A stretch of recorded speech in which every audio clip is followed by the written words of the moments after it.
Greetings, everyone. This is Greg Drevenstedt, Editor-in-Chief at Rider Magazine, and your host for the Rider Magazine Insider Podcast. Our guest today is Wayne Rainey. Rainey is a motorcycle racing legend. He won AMA Superbike championships in 1983 and 1987, and with teammate Kevin Maggi, he won the Suzuka 8 Hours endurance race in 1988. From 1990 to 1992, Rainey won 3 consecutive Grand Prix World Championships in the Premier 500cc class, battling it out with fellow American Kevin Schwantz. In 1993, while leading the GP Championship, Rainey suffered a career-ending crash. Since then, he has been a team manager for Marlboro Yamaha and raced in the World Superkart Series. In 1999, he was inducted into the AMA Motorcycle Hall of Fame, and in 2000, FIM named Rainey a Grand Prix racing legend. Rainey is now the president of MotoAmerica, which has managed and promoted the AMA Superbike Series since 2015. Wayne, welcome to the show. Thanks for having me, Greg. Happy to be here. Great. Well, it's a real honor to speak with racing legends such as yourself. I know your career includes multiple U.S. and World Championships, and you've been inducted into the AMA Hall of Fame and been named an FIM Grand Prix legend. Tell us how your career in racing, motorcycle racing, got started. You know, I grew up in Southern California, and my dad raced motorcycles. As I was growing up, I lived about 20, 30 miles away from Ascot Park. So I would go out there every Friday night and watch the flat trackers race. And then when I got old enough to start riding, I started racing mini bikes. And, back in the 90s, back in the 70s, there was a lot of racetracks back then. There was like 7 or 8 tracks within a 50-mile radius: Saddleback Park, Indian Dunes, Trojan Speedway. And I was able to race a lot as a kid growing up, and it just carried on from there. So you competed in the Grand National Championship. So you've done some, dirt track racing as well as road racing to really get your career going. Yeah. So the early part of my career, the first 11 years, I raced flat track. I was a top novice, junior, and then I raced, the Camel Pro Series, and had a couple podiums. But I got the opportunity to go try club racing, road racing for Kawasaki. And I saw that there was a future there with the manufacturer. And so I pursued that, and I was able to sign on. I went to my AMA road race, and I rode in the 250 class. Back then it was the novice class, and it was 1981 at Loudon, New Hampshire. And I ended up, I was wearing my flat track leathers and dirt track boots. And I had never been to this track in New Hampshire, and never ridden this bike. It was a 2-stroke twin Kawasaki, but in the race, it rained. So I was really comfortable because of my dirt track background. And I ended up winning the novice race by 20 seconds. And then the next day, Gary Mathers, the team manager of Kawasaki Superbike, offered me a contract. So, I drove back there and flew home. So it was, I've been flying ever since. That's great. That's great.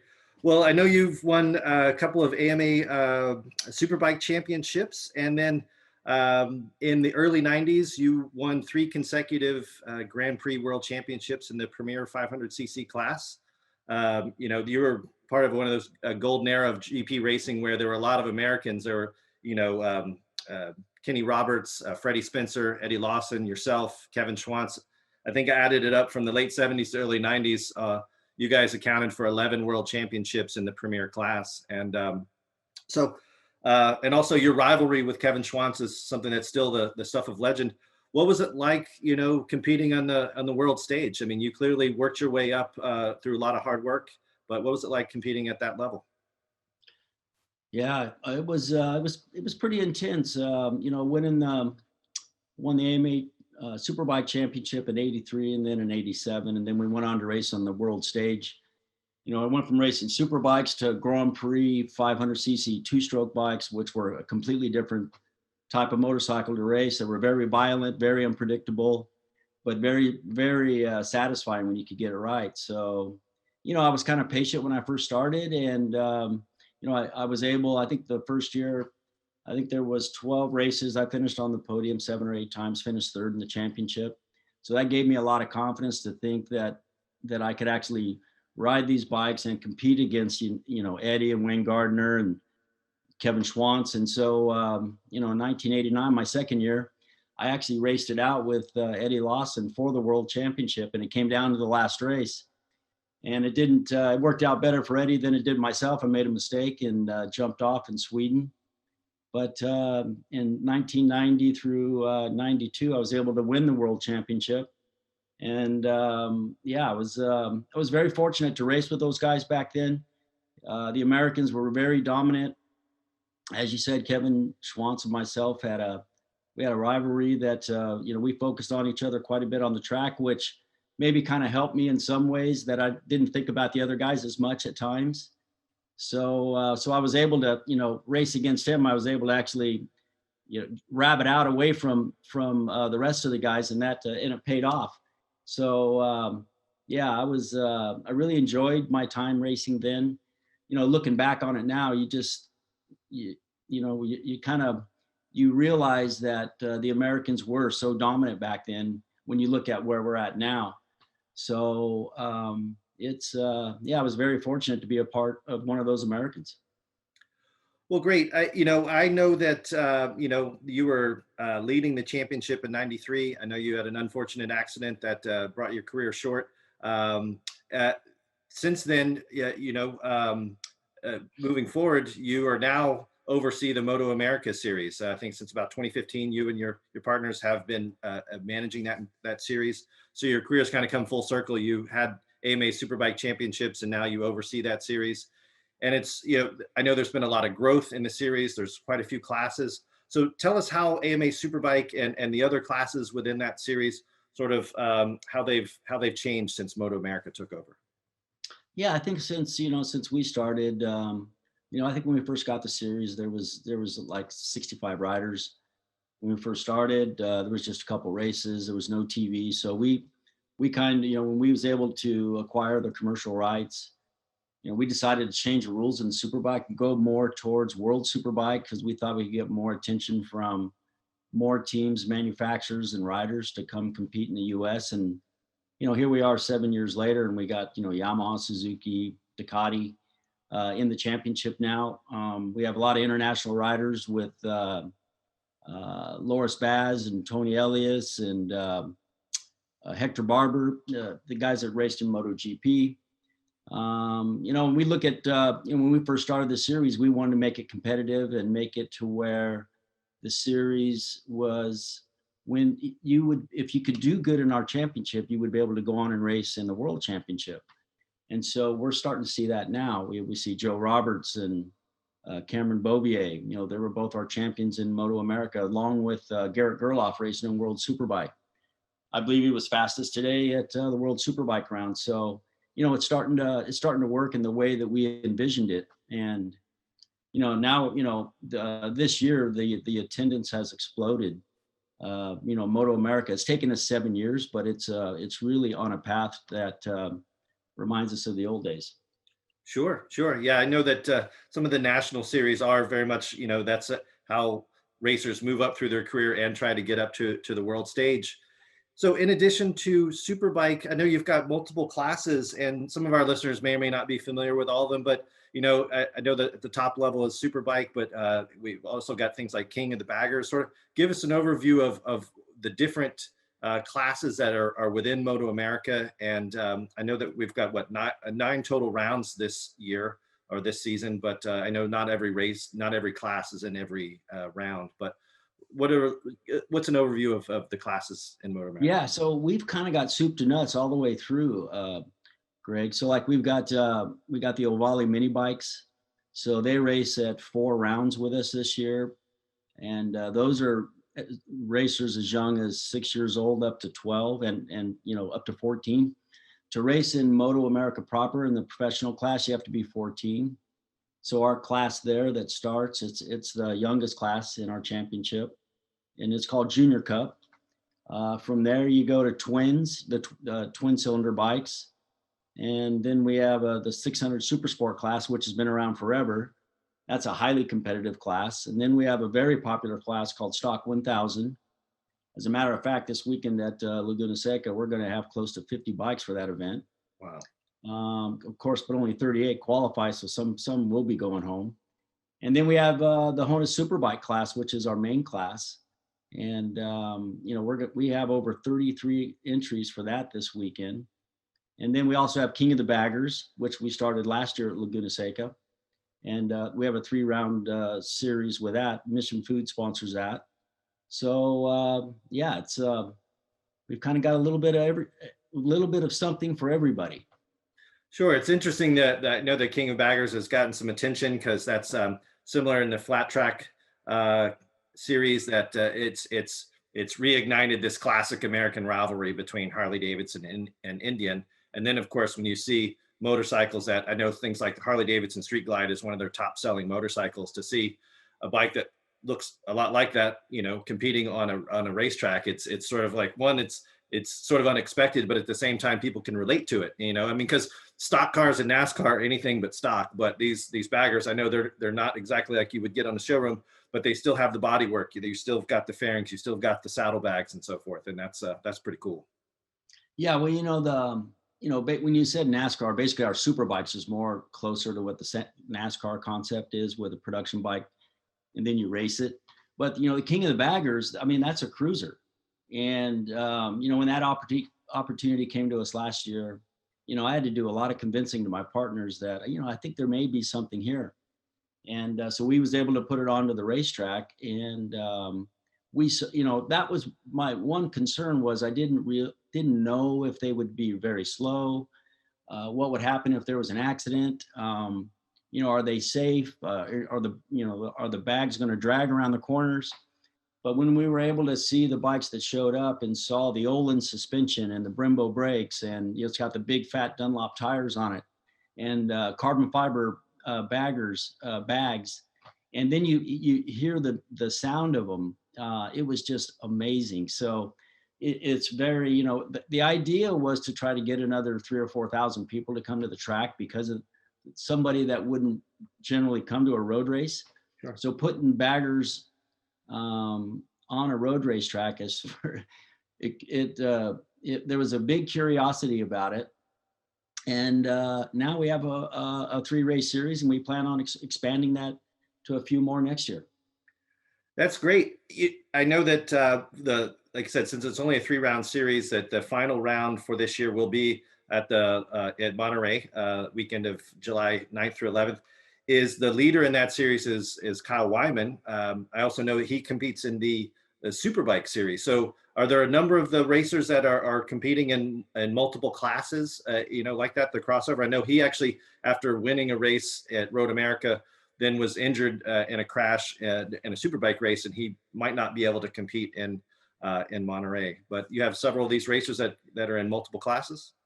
Yeah, so the baggers class, it was a big curiosity last year. So then we saw that you could actually race these bikes pretty quick. So Kyle Wyman, he's been in our series, in the Superbike series, since we started. He's got his own Ducati Superbike team. And then at the last 2 rounds ago at Elkhart Lake, he ended up tipping over and breaking his elbow. So he's got I believe a plate and some screws in his elbow. And so he also rides for the Harley Davidson Screaming Eagle factory team, him and his brother. And so he's got the point lead, I believe. So he's at this round, it is for the championship, and it's against Tyler O'Hara on the Indian. So what Wyman has to do is he told me he has to finish 6th place. So it reminded me of an incident that I had one time at Loudon, New Hampshire. I'd fallen down and broken my elbow. And then we ended up, I had some pins put in it, but I raced 2 weeks later at Laguna Seca. And we had made a cast with a hinge on it at the elbow. And I was able to go race and actually, competed on a 500 Grand Prix bike and a 250. So I told Wyman, I said, if I can do that, I think you'll be able to muss around one of them bagger bikes. So he's going for it. He's going to be here racing. So he won't be riding the Superbike, but he will be trying to win that championship for Harley. That's great. Wow. That's the real tenacity and determination of a true racer. I mean, like I said, I'm sure you've got lots of stories like that. And, there's the classic scene from On Any Sunday when, I don't know if it was Gary Nixon or Dick Manos cutting off his Jim cast. Rice. What? Oh yeah, it was Dick Mania. Cut off his cast. Jim Rice rode with that broken nose. Oh Exactly. I yeah, mean, real yeah, warriors. yeah, exactly. That's the thing. And so that's great. I didn't know if he was going to be able to compete in Monterey. So I know there's a lot on the line. And again, for these manufacturers, I mean, for manufacturers like Harley Davidson, Indian, they don't compete in a series like Superbike. So for them, bragging rights is really important for their brand. For it is for all manufacturers, of course. That's why they invest so heavily in racing. But it's great that like I said, there's a championship on the line, and he wants to do everything he can to bring it home. Yeah, well, exactly. And along with that that series, King of the Baggers, you also got Parts Unlimited and Drag Specialties. There's a lot of vendors that come along to that, which actually helps our like the Monterey Speed Fest. We've got a lot of vendors. We got there's a lot of other things going on besides just the racing. We got a carnival, a wall of death. You got a freestyle MX ramp. I did a deal where we call it the Rainey Ride to the Racetrack, and that raises money. It's a 501(c) for the Road Racing World Action Fund, and we raise money for the air fence, and that helps protect the riders. So this weekend we've got about 180 entries at this event, which is a record for us. We have no more room in the paddock. We actually have people trying to sign up even today, but we had to, at some point you have to close the entries, and so we had to say no. And it's kind of sad that we had to say no because of the way that it worked out. But it's also good that the series has grown so much that they're still trying to get in a week before the event. So ticket sales for Laguna Seca has exploded out there. Actually, at all of our events this year, it's been very popular. I think everybody's, after the pandemic, has been wanting to come back, get out of the house and come out to the racetrack and go camping and kind of just be around people again. And it's really benefited us.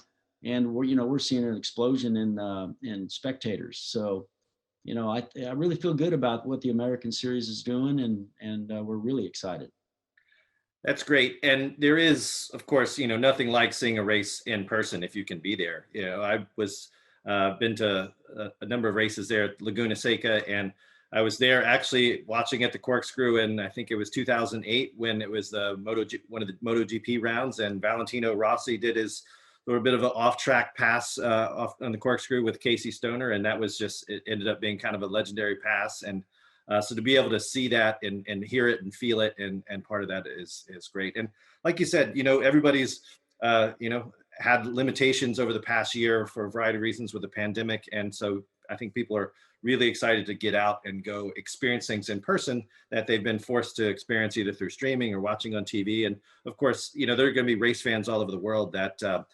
So how if let's say, for example, you can't get to California, you don't have tickets yet or something, how would you watch MotoAmerica racing on TV or streaming? How do you watch that? Yeah, so we have a subscription for live streaming called Live Plus, and so we show all 3 days of practice, qualifying, and we show the races on the weekend in every class through that. We do it's a very popular platform that we have. We also have our races on Fox Sports 1 and 2. We have MAV TV. We have Eurosport. We have basically the TV now goes across the world. So it's been very popular. We have a lot of fans from abroad. But yeah, so if you can't come to the racetrack and you can't come to beautiful Monterey to come experience Laguna Seca this week, and that's the best way is Live Plus. Great, great.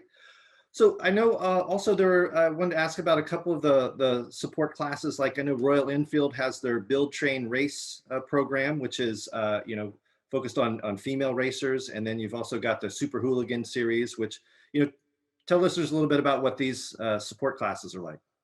Yeah, the Build, Train, Race program with Royal Enfield. It's for the ladies, and I actually saw them. I was at Road America at Elkhart a couple races ago, and that's where they launched that for MotoAmerica. And so it's really cool because each lady's they have to work on their own bike, so they build their own bike, and they're not allowed any help from their boyfriends or their husbands or anybody. They have to do it themselves, and they're going to ride at Brainerd. Actually, going to race there. So it's very popular. And what was the other class you asked about? About the super hooligans. Oh, Roland Sand Super Hooligans. So I mean, this is really crazy too because Roland's a good friend. He used to race the AMA 250 class, I believe it was. Of course, now he's a legendary builder. And we've talked to Roland a couple times about trying to do the Super Hooligans on a road race track. And so I don't know if he was quite ready before to go do that because he was just doing it on some flat track stuff that he had put together. But we talked him into doing it here at Laguna Seca. So we're actually going to have Super Hooligans going around Laguna Seca. That should be a real sight going through the corkscrew. But there's some, we have a lot of, ex-racers that were big names racing in, the series this year. We had, it was Ben Bostrom and Frankie Garcia and Tyler O'Hara, like I said, and Wyman and the King of the Baggers. Then we got Jake Gagne, Loris Baz, and Josh Heron, and Bobby Fong, Hector Barber, Tony Elias is coming back to race in the Superbike class. Then, the class that I really enjoy probably the most, because it reminds me of my rivalry that I had with Kevin, is the 600 Supersport class. And there's two racers in there that really go after it every single race. And it just reminds me so much of that rivalry that I had with Kevin. And that's Richie Escalante and Sean Dillon Kelly. They're really duking it out. And everybody in the paddock looks forward to that race. So, yeah, there's a lot to come watch and enjoy. Yeah, the diversity of classes, the rivalries, whether they're individual racers or they're manufacturers, is really what sort of gives a great story and gets people invested in racing. It's not just the action on the track, but there's the sort of, it's the between the races and changes in point standings and so forth. So that's great. That MotoAmerica has grown so much because the American various racing series have always been very important.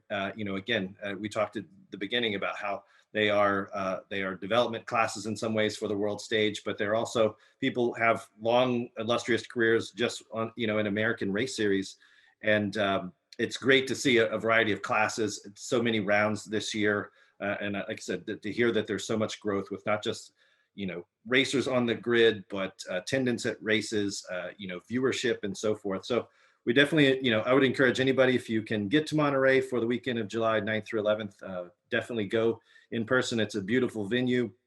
If you can't get there in person, definitely check out the live streaming. There's the TV options that Wayne mentioned, and we'll have links to all that in the show notes. So I really appreciate your time, Wayne, giving us an overview of MotoAmerica and how great things are going. Again, this is a great thing for motorcycling in general and the American racing culture and all of it. So yeah, good job. Yeah, well, thank you very much for the support, Greg. And we really enjoy the support of our fans. We certainly couldn't do it without them. From being on this side of the series, not being just a racer. There is so much that goes in to pull off one of these events. And I think, we're seeing that, the people that do come to the MotoAmerica races are they really enjoy the experience. And we see that in the growth of the attendance. So, if any of the fans, they come to this event, and make sure you come by, say hello to Wayne Rainey. Thank you very much for your time, Wayne. So for the Rider Magazine Insider Podcast, I'm Greg Drevenstedt. Thanks for listening, and keep the rubber side down.